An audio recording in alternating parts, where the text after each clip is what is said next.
The Galactic Conclave was a spectacle of opulence and ancient power. Within the vast, floating crystal amphitheater, representatives of 1,000 conquered races sat in silent, tiered rows. They were the subjugated, the remnants of civilizations that had bowed to the might of the Xylosian Empire. At the center, on a throne of solidified starlight, sat Emperor Zoroth the Infinite.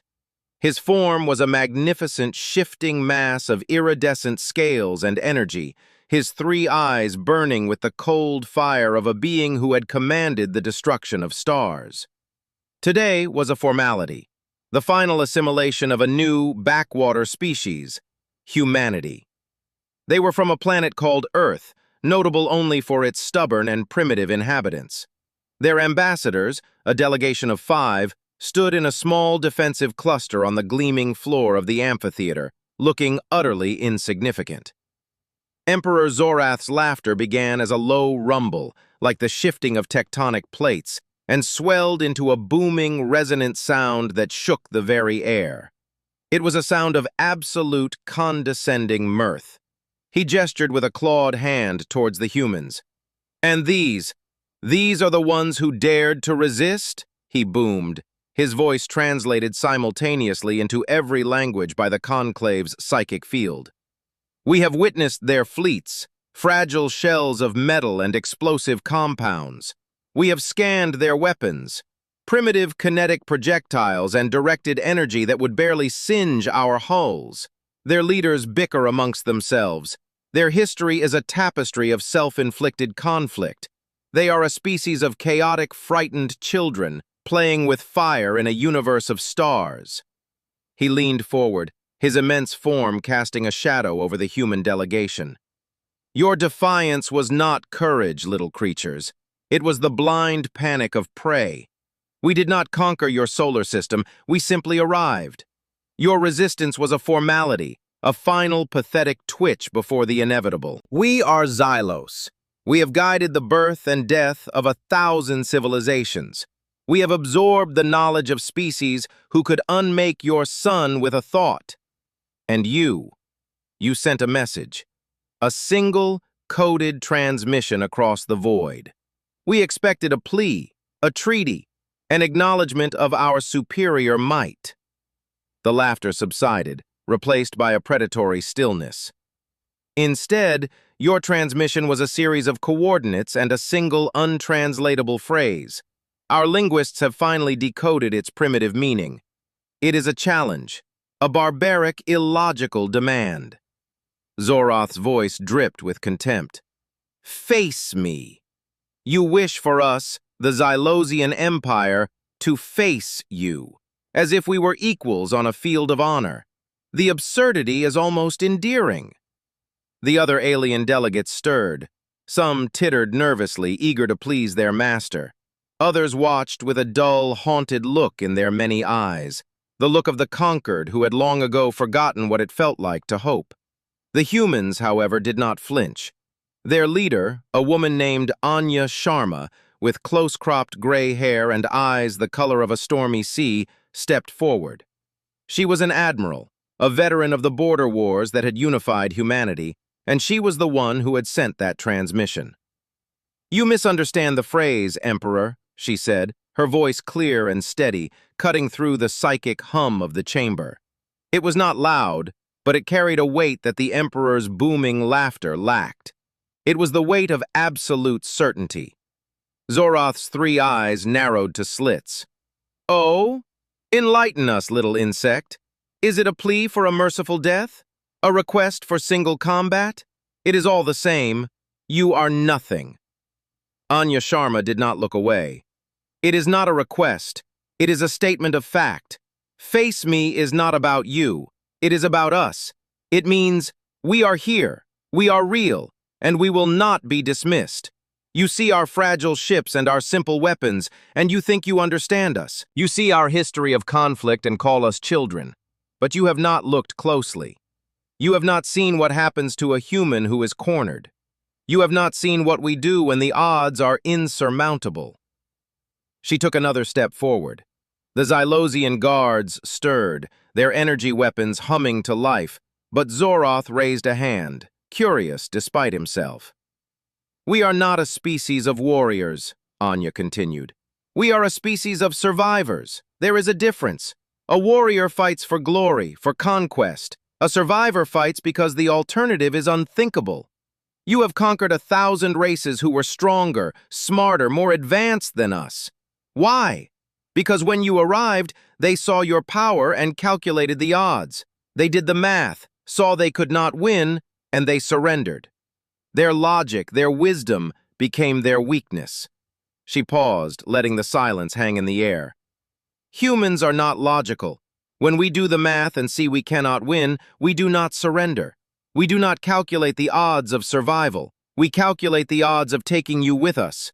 We find a way to make the price of victory so horrifying, so absolute, that you will wish you had never found our little blue planet." Another human, a young man with the build of a soldier and the haunted eyes of a refugee, spoke up. His name was Kai, and his entire world had been the colony on Titan, vaporized in the first Xylosian scouting mission. "You laughed at our fleets. You should have looked at what was between the ships. You scanned for weapons. You didn't scan for intention." Zoroth's amusement was fading, replaced by a flicker of irritation. "Enough of your primitive philosophy. You stand here, unarmed, in the heart of my power. Your entire species is at my mercy. Your intention is meaningless." "Is it?" Anya asked. "Then why are we still talking? Why haven't you simply obliterated us and moved on? Because part of you, the part that has conquered 1,000 species, is curious. You've never encountered a reaction like ours. A species that, upon seeing your overwhelming might, didn't beg but said, 'Face me.' You want to understand. That hesitation, that curiosity is your weakness." A low, dangerous growl emanated from Zoroth. "You dare to psychoanalyze a god?" "I dare to speak the truth to a tyrant," Anya shot back. "You want to know what 'face me' means? I'll show you. That transmission wasn't just words. It was a key. It activated something, a network, a dead man's switch." She looked at Kai. He nodded, pulling a small, innocuous device from his pocket. It looked like a simple data slate. On it was a single blinking red dot. "This is a real-time feed," Kai said, his voice cold. "It's monitoring a system we call the Hadean Cascade. You swept through our solar system, focused on our fleets, our shipyards, our military installations. You ignored the asteroids. You ignored the Kuiper Belt. It's full of ice and rock, after all. Primitive, unimportant." He tapped the screen. The image zoomed in, showing a vast, dark field of tumbling rocks. Superimposed on it were hundreds of thousands of tiny, pulsing red markers. "While you were laughing, we were busy," Kai continued. "For the last 50 years, we've been seeding the outer reaches of our system. Not with weapons, not in the way you think. With engines. Simple, nuclear-powered ion drives. And with guidance systems. Each one attached to a rock, a big rock. Some of them are the size of small moons." The psychic translation field hummed, but the meaning was clear. A murmur ran through the gathered delegates. The Xylosian guards shifted uneasily. "You see, Emperor," Anya said, "you came here with a fleet, a magnificent, powerful, unstoppable fleet. It is the pride of your empire. But a fleet, even yours, is a collection of objects in space. And objects in space follow the laws of physics. They have vectors, velocities, and mass." Kai held up the device. "This signal you received? It didn't just say, 'Face me.' It was the final authorization code, the one that activates the Hadean Cascade. Right now, every one of those rocks is firing its engines. They are all on a single pre-programmed course. They are all converging on a single point." He pointed a finger directly at Emperor Zoroth. "On you, on this entire system, on your throne world, your shipyards, your seat of power. In 72 of your standard hours, a bombardment will begin that will make the extinction of the dinosaurs look like a mild spring shower. We're not aiming for your fleet, we're aiming for your home. Millions of kinetic impactors, ranging in size from a bus to a mountain, moving at a significant fraction of the speed of light. They have no warheads. They don't need them. The force of impact will be measured in teratons. The atmosphere will be stripped away. The crust will be liquefied. Your civilization will be reduced to a new, molten asteroid belt. The silence in the amphitheater was absolute. The opulence, the power, the ancient majesty of the Xylosian Empire seemed to shrink, replaced by the terrifyingly simple image of a rock hurtling through the void. Zorath stood, his energy form flickering with barely controlled rage. Bluff! A pathetic bluff! You would never sacrifice your own system, your own people for such a suicidal gesture. The launch was detected. We can intercept these projectiles. Can you? Anya asked, her voice calm. There are hundreds of thousands of them. They are not clustered. They are a dispersed wave. Your fleet can spend all its energy shooting at rocks, but you'll miss 99% of them. And while you're busy with that, what's stopping the rest of our primitive fleet from hitting your undefended supply lines? Your communication relays? Your outlying colonies? We're not trying to win a battle. We're starting a war of attrition, a war you cannot win because for us, there is no such thing as defeat. There is only victory or oblivion, and we are perfectly willing to share oblivion with you. She looked around at the silent, stunned delegates. You conquered them by offering a choice. Submit or die. We are offering a new choice. Leave or die with us. It's that simple. Zorath's form writhed. His grand vision of effortless conquest, of adding another quaint species to his collection, was crumbling in the face of this madness. This was not how the universe worked.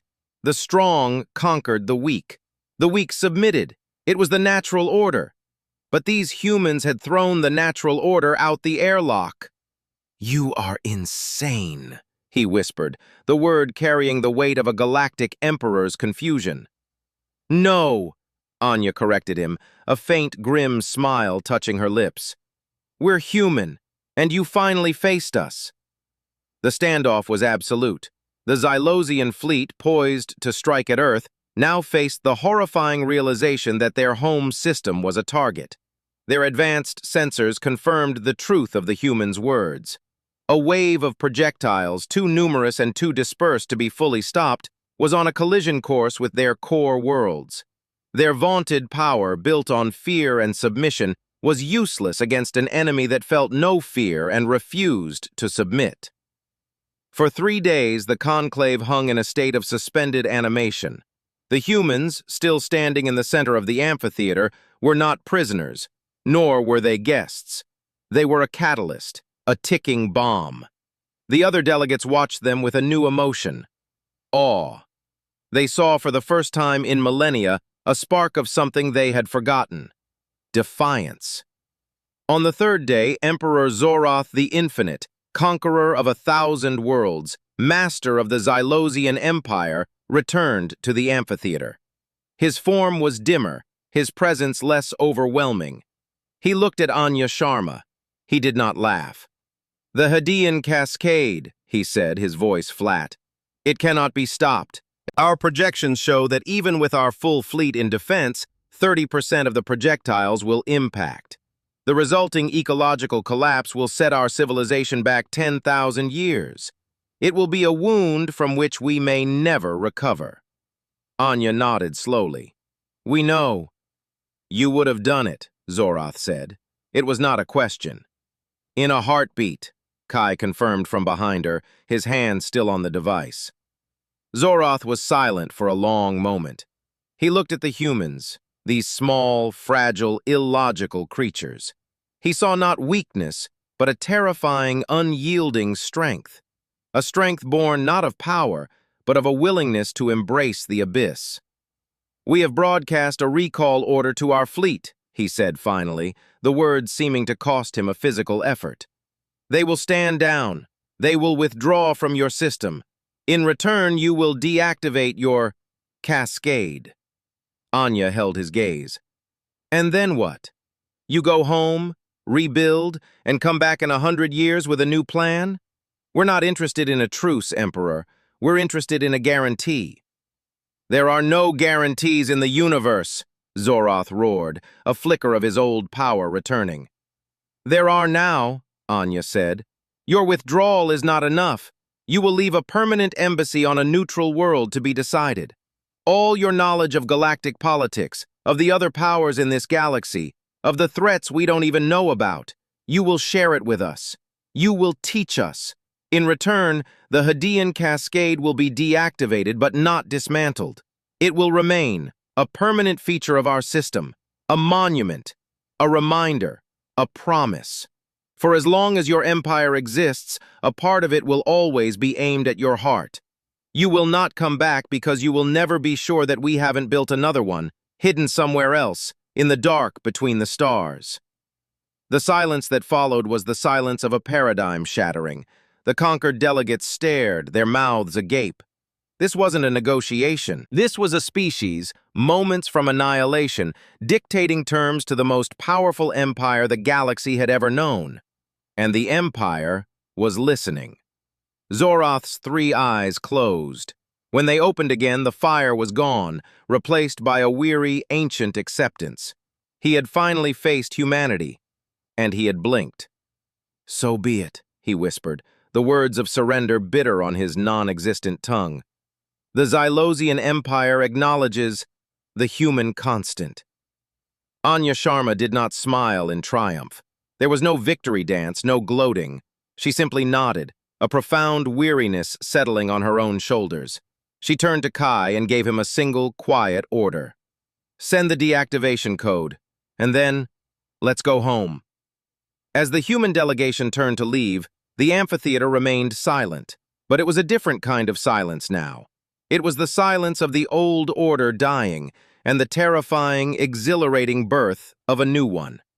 The galaxy had just learned 2 new words. They were not a threat nor a plea. They were a simple, unshakable truth. Face me.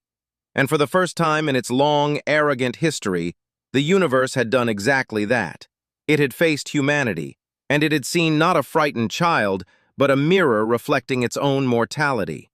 The little blue planet, insignificant and primitive, had just drawn a line in the sand of the cosmos. And on the other side of that line, for the first time, stood not the conquered, but the free.